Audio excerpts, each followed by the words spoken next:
Assalamualaikum warahmatullahi wabarakatuh. Alhamdulillah wassalatan wassalamun ala rasulillah amma ba'du. Apa kabar anak-anak ibu semua? Hari ini kita melakukan pembelajaran lewat video lagi. Mata pelajaran kita akidah akhlak untuk anak-anak ibu kelas 5.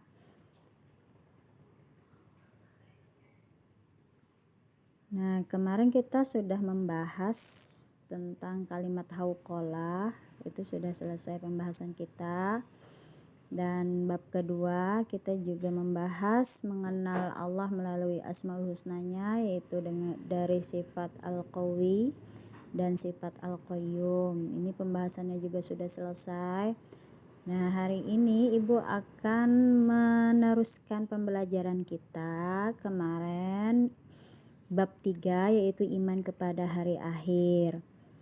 Hari akhir yaitu hari disebut juga hari kiamat, yaitu sudah seperti ibu kirim video di pembelajaran minggu lalu. Hari akhir atau hari kiamat adalah hari kehancuran alam semesta. Nah, iman kepada hari akhir merupakan rukun iman yang kelima. Karena termasuk rukun iman, jadi kita wajib percaya bahwa hari akhir atau hari kiamat itu akan datang atau akan tiba. Kapan waktunya? Waktunya tidak ada yang mengetahui satu orang pun. Rasulullah Rasulullah juga tidak mengetahui kapan hari kiamat itu akan datang. Kita scroll dulu ke bawah. Nah, ini iman kepada hari akhir. Hari ini kita akan belajar tentang dua tema, mengenal nama-nama hari akhir dan mengenal tanda-tanda hari akhir.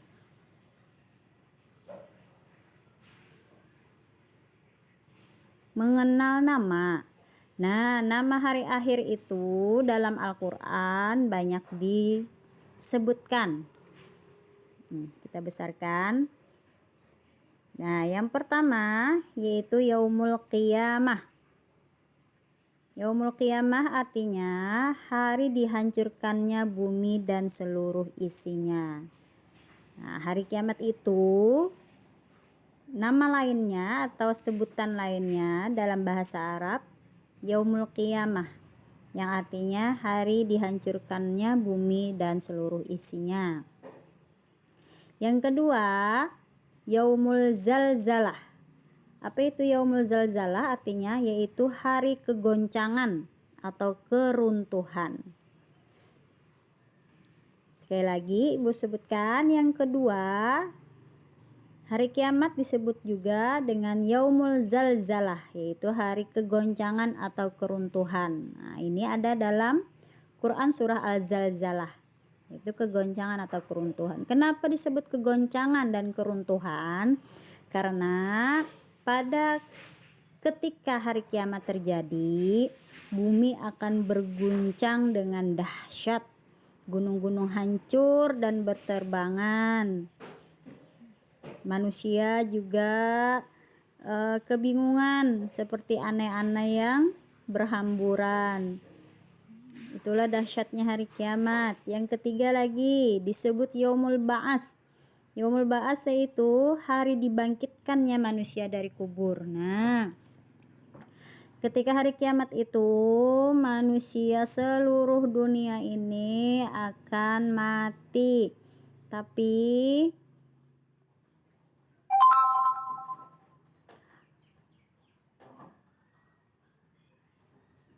Allah membangkitkan manusia lagi.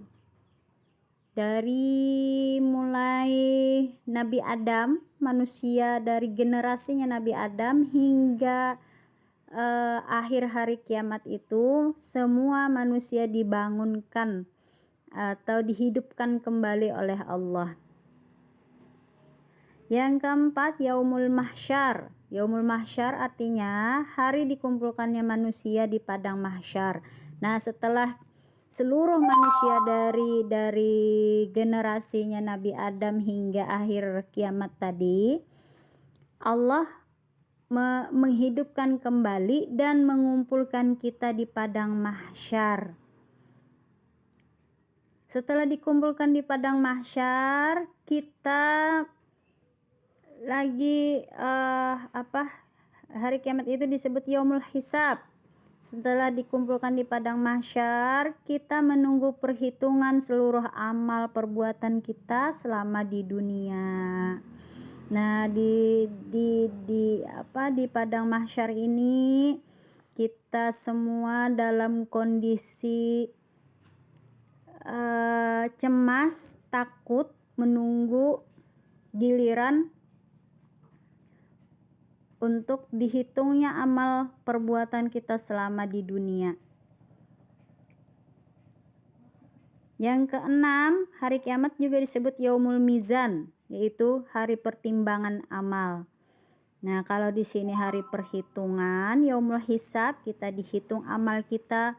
Yaumul mizan, kita juga ditimbang amal kita, apakah lebih banyak amal baik atau malah sebaliknya lebih banyak amal buruk yang kita lakukan selama di dunia. Dan kita yang ketujuh yaitu yaumul jaza, pembalasan amal baik dan amal buruk di hari kiamat itu. Ketika kita di dunia mempunyai banyak amal baik, maka kita akan merasakan nikmatnya kebaikan kita selama di dunia. Tapi sebaliknya, kalau amal buruk banyak kita lakukan, maka kita akan mendapatkan siksaan yang sangat pedih pada saat hari kiamat. Yang kedelapan disebut yaumul wa'id, yaitu hari terlaksananya ancaman. Nah, dalam Al-Quran kan banyak disebutkan Allah, banyak diceritakan bahwa bagaimana dahsyatnya api neraka, apa saja larangan-larangan yang dilakukan oleh manusia. Nah, ketika larangan-larangan itu dilanggar oleh manusia sewaktu dia hidup di dunia, maka pada saat di akhirat disitulah terlaksananya ancaman-ancaman Allah yang disebutkan Allah dalam Al-Quran. Yang kesembilan yaitu yaumul hasar, yaitu hari penyesalan. Tidak ada satu manusia pun yang tidak menyesal pada hari itu. Manusia akan menyesal, kenapa aku sewaktu hidup tidak melakukan kebaikan-kebaikan yang banyak, amal-amal baik yang banyak sewaktu hidup di dunia. Semuanya menyesal, baik yang sudah ada di surga karena merasakan nikmat surga yang luar biasa, mereka menyesal kenapa dulu tidak lebih baik lagi. Dan sebaliknya bagi mereka yang merasakan siksaan di neraka, lebih menyesal lagi, kenapa dulu kami melanggar perintah-perintah Allah, melakukan hal-hal yang tidak baik selama di dunia. Sangat menyesal sekali, karena di hari akhir itulah kita merasakan pembalasan dari perbuatan kita selama di dunia. Nah, itu tadi ada 9 nama-nama hari kiamat dalam Al-Quran. Kemudian kita ke mengenal tanda-tanda hari akhir. Zaman sudah akhir, usia bumi semakin tua. Nah, pada saat Rasulullah Isra Mi'raj, Rasulullah melihat seorang wanita tua yang berbaju sangat indah. Bajunya gemerlapan, sungguh cantik baju itu. Tapi yang memakai adalah wanita yang sudah tua. Lalu Rasulullah bertanya, siapa wanita tua itu? Kata Jibril, wanita tua itu adalah gambaran dunia. Dunia itu sebenarnya sudah sangat tua, tapi orang-orang banyak terlena dengan keindahan dunia, yaitu seperti baju yang dipakai oleh wanita tua, sangat indah, sangat bagus, kita senang melihatnya. Seperti itulah dunia itu sudah tua, tapi kita senang dengan gemerlap dunia yang semakin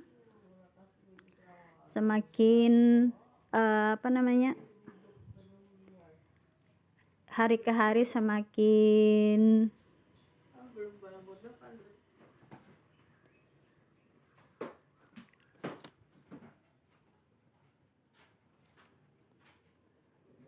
maaf, ibu teruskan lagi.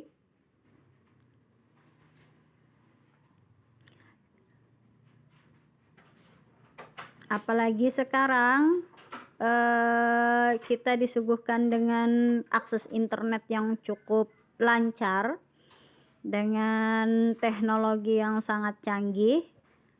Jadi kadang kita terlena dengan hal-hal yang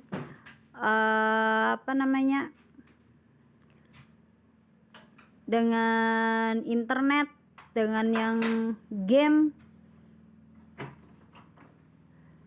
karena akses kita terhadap dunia luar dan game-game online yang bisa berhubungan dengan orang lain itu sangat mudah kita gunakan pada saat ini. Nah, karena tidak ada yang tahu kapan hari kiamat akan tiba, Rasulullah memberikan panduan bagi kita untuk mengenal, oh ini adalah tanda-tandanya hari kiamat. Nah, ada beberapa tanda-tanda. Tanda-tanda ini dibagi dua, yaitu tanda-tanda kecil,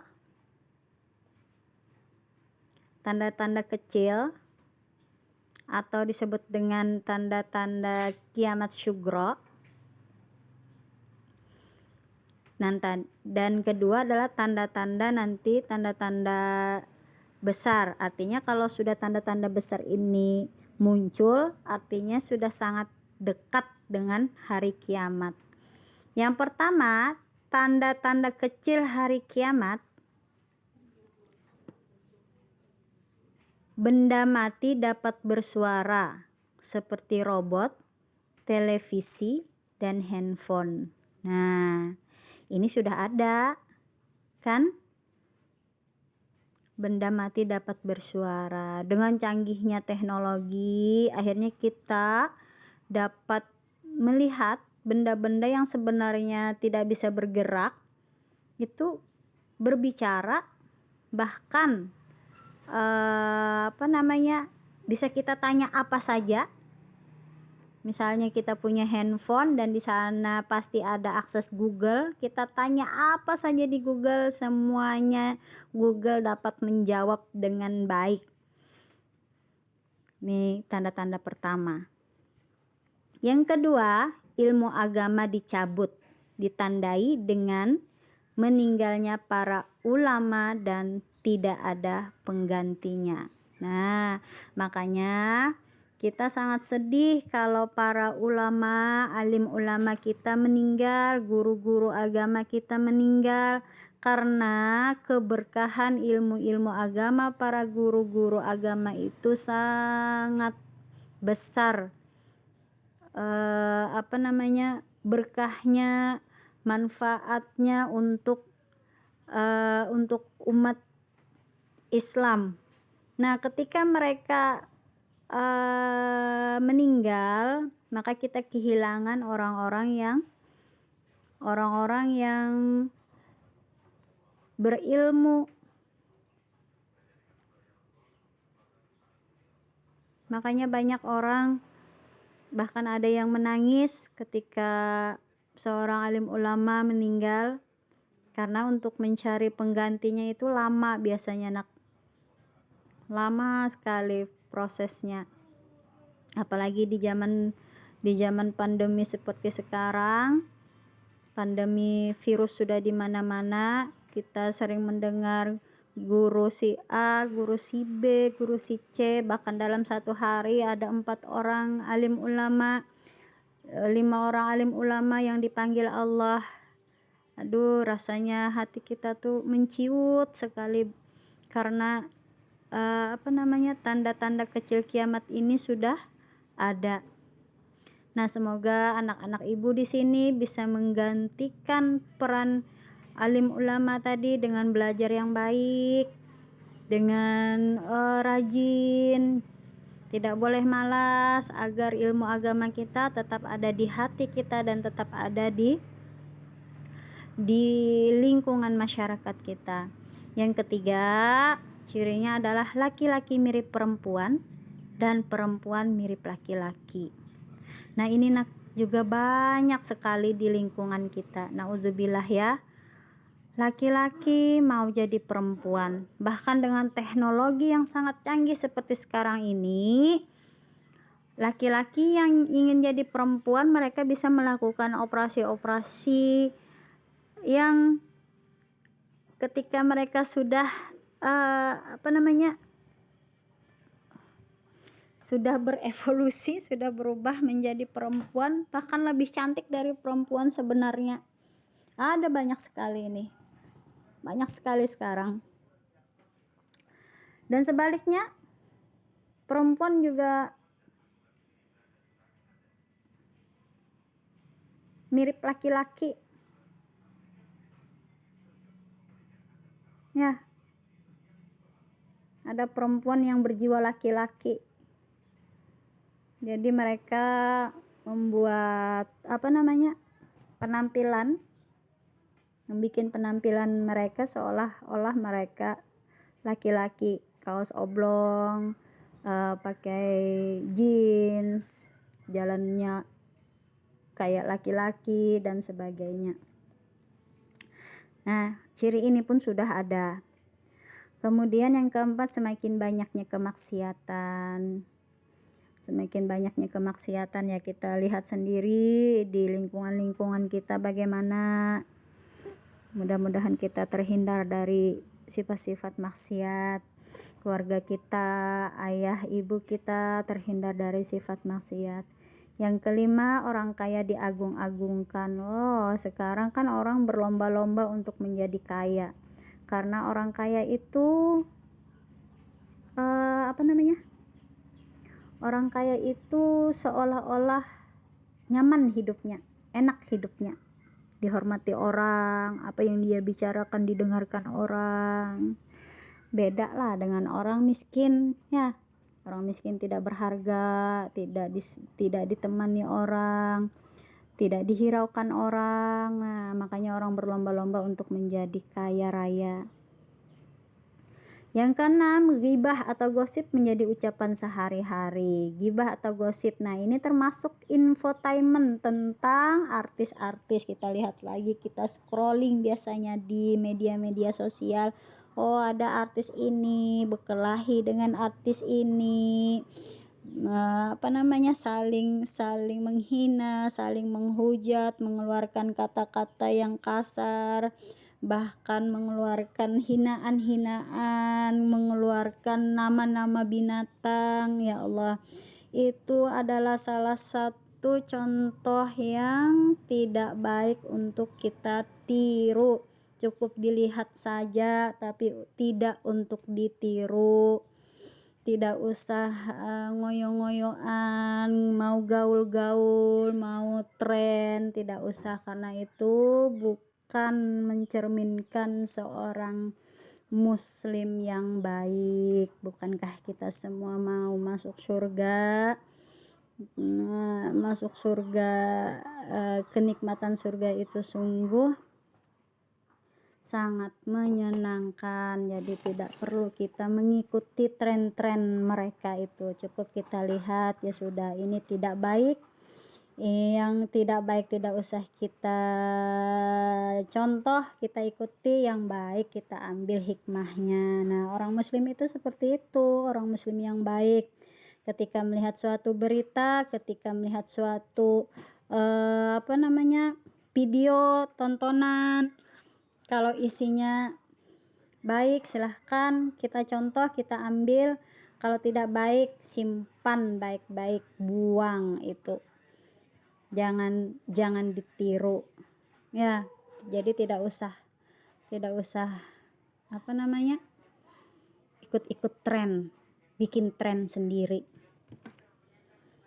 Yang ketujuh, jumlah wanita lebih banyak daripada pria. Ini bisa angka kelahiran yang lebih tinggi perempuan, bisa, atau malah banyak laki-laki yang berumur pendek sekarang ya.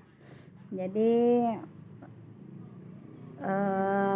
berumur pendek maksudnya sudah umur berapa, sudah meninggal, wanitanya masih bertahan. Nah, jadi jumlah wanita lebih banyak dari laki-laki.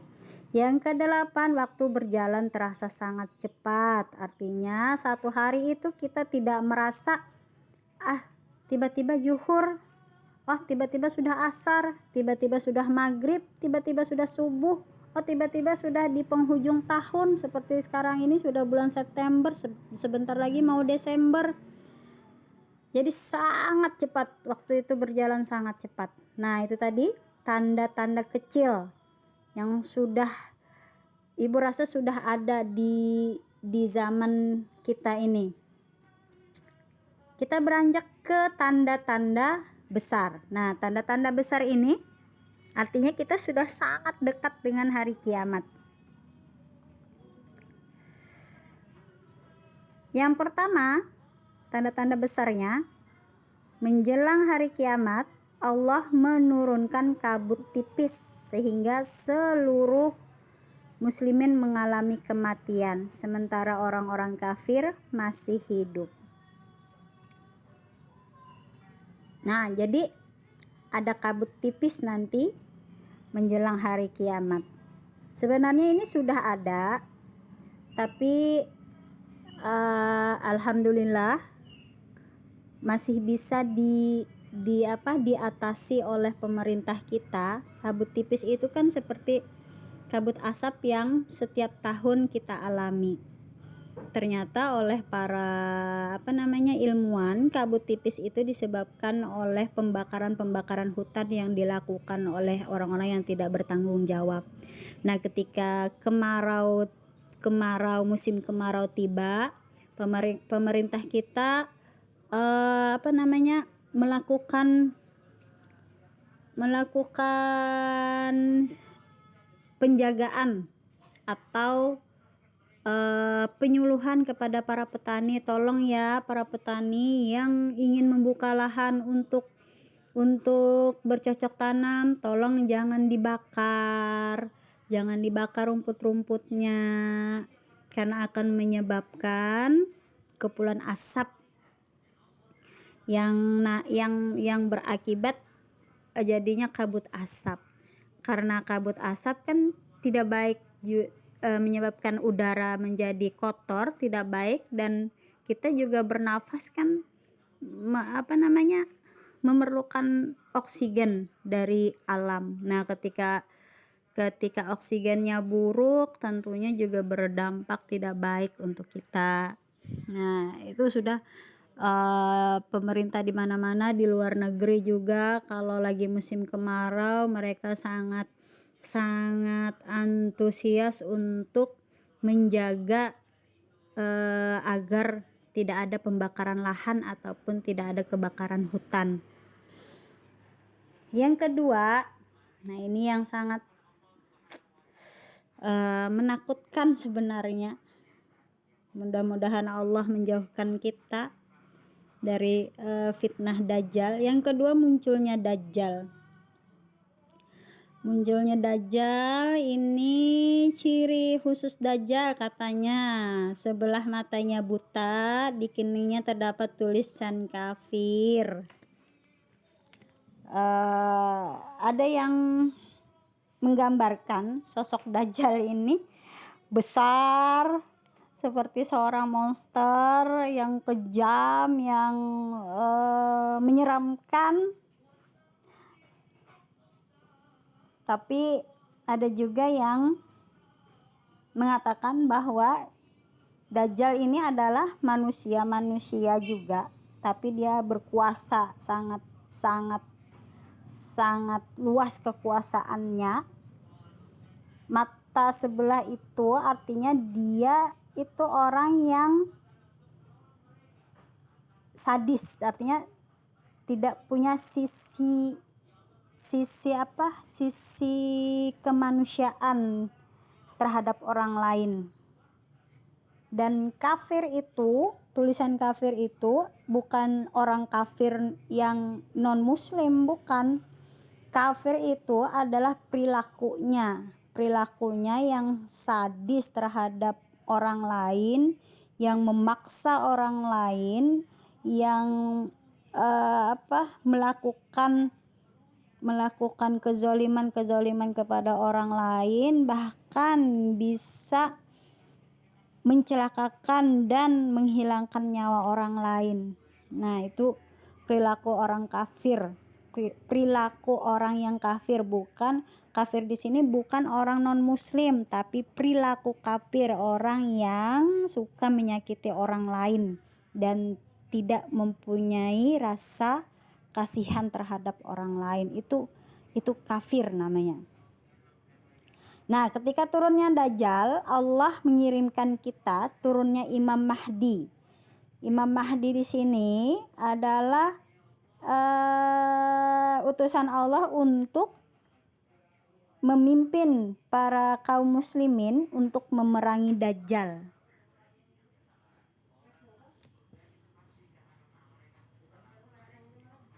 Baru yang keempat, turunnya Nabi Isa alaihissalam. Turunnya Nabi Isa ini dia menjelaskan bahwa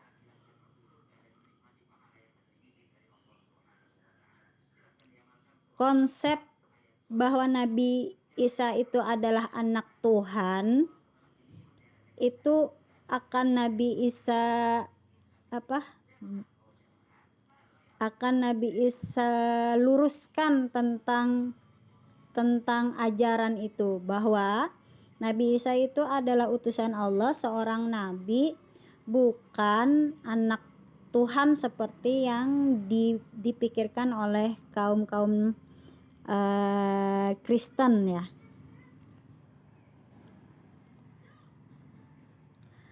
Yang kelima, keluarnya Ya'juj dan Ma'juj yang akan membuat kerusakan. Nah, yang Ya'juj dan Ma'juj ini adalah orang-orang yang suka membuat kerusakan. Jadi suka bikin berita hoak, suka adu domba orang, suka melihat orang berkelahi. Itu adalah salah satu pengikut Ya'juj dan Ma'juj sebenarnya. Yang keenam, munculnya Dabbah. Dabbah adalah binatang melata yang dapat berbicara dengan manusia. Kalau di sini binatang melata itu ada yang menafsirkan dia ular, dan ular ini bisa berbicara dengan manusia. Itu kalau kiamatnya sudah sangat dekat, maka dia akan keluar itu. Nah, yang paling mendekati adalah ketika matahari terbit dari arah barat dan terbenam dari arah timur. Pada hari itu tertutuplah pintu taubat. Tidak ada lagi, walaupun manusia atau kita menangis darah untuk bertaubat, tapi ketika sudah matahari terbit dari arah barat dan terbenamnya dari arah timur, Allah tidak menerima lagi pintu taubat kita. Itu artinya kiamat sudah sangat dekat, karena perputaran bumi itu sudah sangat kacau, alam semesta sudah sangat kacau. Dan ini bukan hal yang bukan hanya cerita-cerita menyeramkan, tapi dibuktikan oleh para saintis bahwa matahari ini sudah mulai bergeser letaknya itu. Jadi seolah-olah dia sudah sudah mengarah ke arah barat. Dia bergeser ke arah barat. Itu sudah dibuktikan oleh para saintis, para ahli-ahli astronomi, para ahli-ahli alam semesta. Yang kedelapan, terjadi gerhana matahari di timur, di barat, dan di seluruh jazirah Arab bersamaan dengan munculnya api besar dari Yaman, sehingga para penduduk secara besar-besaran meninggalkan negerinya menuju ke arah Syam, dan mereka mati di sana sebelum trompet kiamat ditiup. Begitu dahsyatnya hari kiamat ini, rasanya merinding kita membayangkan bagaimana dahsyatnya hari kiamat itu. Maka ketakutan itu kita jadikan motivasi untuk selalu berbuat kebaikan. Jadi seperti kalian misalnya seorang pelajar, jadilah pelajar yang baik. Buatlah bangga orang tua kalian. Tidak perlu tergoda dengan hal-hal yang sifatnya menjerumuskan kalian, yang merusak masa depan kalian. Akses informasi kita sekarang sudah cukup cepat. Kita bisa tahu apa saja dari internet. Kita tahu berita artis-artis Korea dan lain sebagainya, artis-artis India dan lain sebagainya. Tapi cukup untuk jadi tontonan kita. Identitas kita adalah seorang muslim, seorang muslimah. Jadilah seorang muslimah yang baik. Taati perintah Allah, kerjakan perintah Allah, dan tinggalkan larangan-larangan Allah. Tidak perlu mati-matian mengikuti orang lain. Ya. Jadi kita persiapkan selama masih hidup, kita persiapkan amal baik kita selama matahari belum muncul dari arah barat. Kita lakukan hal-hal yang terbaik yang bisa kita lakukan sesuai dengan profesi kita masing-masing, sesuai dengan kondisi kita masing-masing. Nah, itu dulu pelajaran dari Ibu. Semoga bermanfaat, semoga bisa disimak dengan baik. Terima kasih sudah mengikuti pembelajaran ini sampai akhir. Salah khilaf Ibu mohon maaf. Semoga kita diselamatkan oleh Allah dari fitnah-fitnah hari akhir. Salam sehat semua. Jaga kesehatan, protokol kesehatannya juga dijalankan. Tetap semangat menuntut ilmu. Terima kasih. Wassalamualaikum warahmatullahi wabarakatuh.